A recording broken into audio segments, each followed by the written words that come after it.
A paz do Senhor Jesus, graça e paz, tudo bem? A terceira parte, a terceira aula da Escola de Evangelista, nós paramos a outra aula falando sobre, no Velho Testamento, os exemplos, são exemplos vivos de fé a serem seguidos. Adão, ideia de multiplicação, Gênesis 1, 28, frutificai e multiplicai-vos e enchei a terra.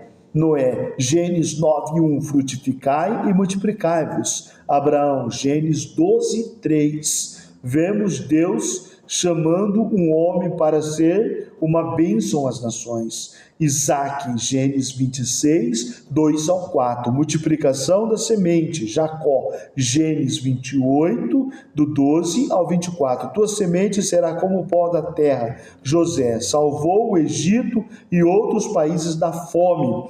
Moisés, Êxodo 3, renúncia de posição, riqueza, prazeres e etc.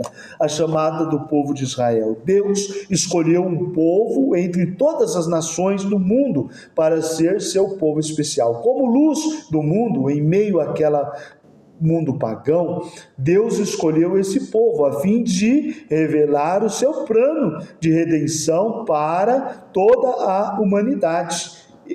Êxodo 19, 5 ao 6, Israel seria o brilhante exemplo para as demais nações. O povo de Israel frustrou-se os propósitos divinos ao fracassar no desempenho da sua missão especial entre as nações da terra. É claro que Deus não alterou seu plano para salvar a humanidade por causa desse incidente. Noemi foi uma bênção para duas mulheres moabitas, Ruth e Orfa. Davi fez com que até mesmo seus inimigos, os filisteus, reconhecessem a grandeza de Deus. Elias foi uma bênção para a viúva de Serepta.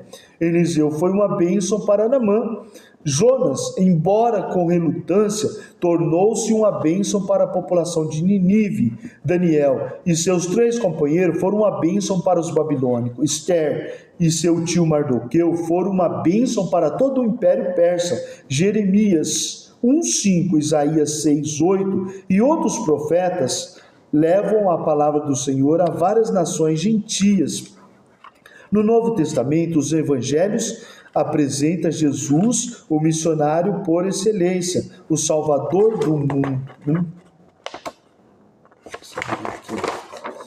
Atos dos Apóstolos não descreve apenas atos e atitudes dos apóstolos, mas de toda a igreja no início do cristianismo.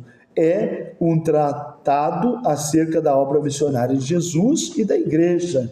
O comissionamento de Paulo. A vida de Paulo é uma riqueza sem fim. Para qualquer aspecto do ministério dele, que focalizamos nosso olhar, não faltará material de pesquisa, seja para estudá-lo como teólogo, escritor, pastor, mestre ou missionário. Embora para este último caso não exista ainda um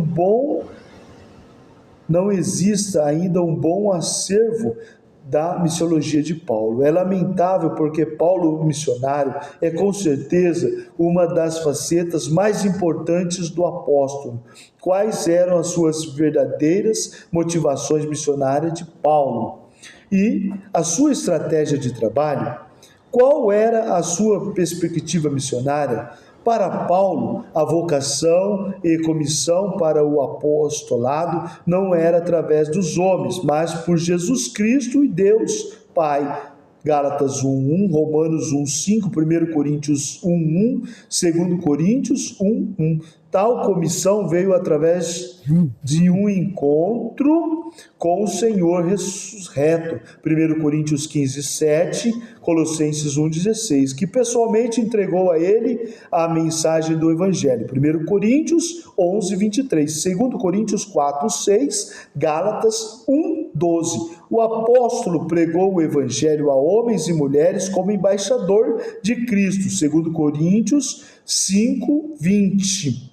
Não por capacidade nata de seu ser, 2 Coríntios 3:5, mas pela livre graça de Deus, 1 Coríntios 15:9 e 10, Efésios 3:8.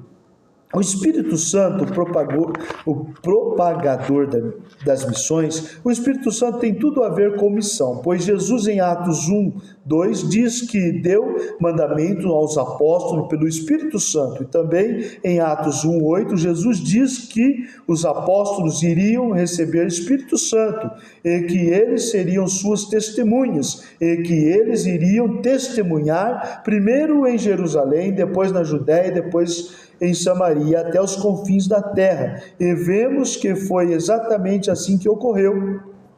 Em Atos 2, do 36 ao 41, os apóstolos testemunham e pregam Jesus aos judeus em Jerusalém. Em Atos 8:1, com a grande perseguição, os cristãos que estavam acomodados em Jerusalém foram dispersos, e vemos que Jesus foi pregado e testemunhado na Judéia e Samaria. Em Atos 11, 15 e 18, os apóstolos e todos os cristãos judeus receberam o evangelho, mas não queriam e não aceitavam dividir com os gentios, que eram considerados pessoas imundas. Então Deus preparou Pedro para ir à casa de Cornélio, que era homem gentil, mas temente a Deus. Ele pregasse e testemunhasse Jesus a eles, pois a salvação também era para os gentios. Pedro só batizou Cornélio e toda a sua casa depois que Cornélio recebeu o Espírito Santo, assim como os apóstolos no princípio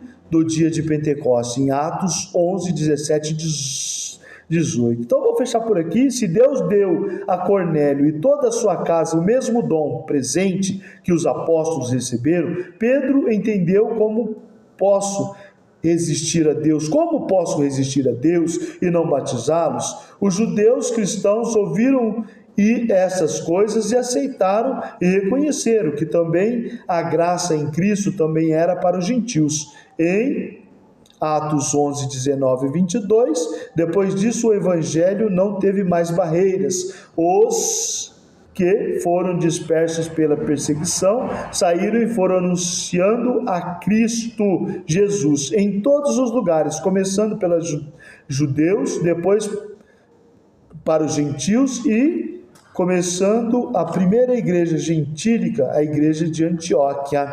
E vou parar por aqui. Fica com Deus, um grande abraço, que Deus abençoe sua casa, sua vida e sua família. E continua no estudo.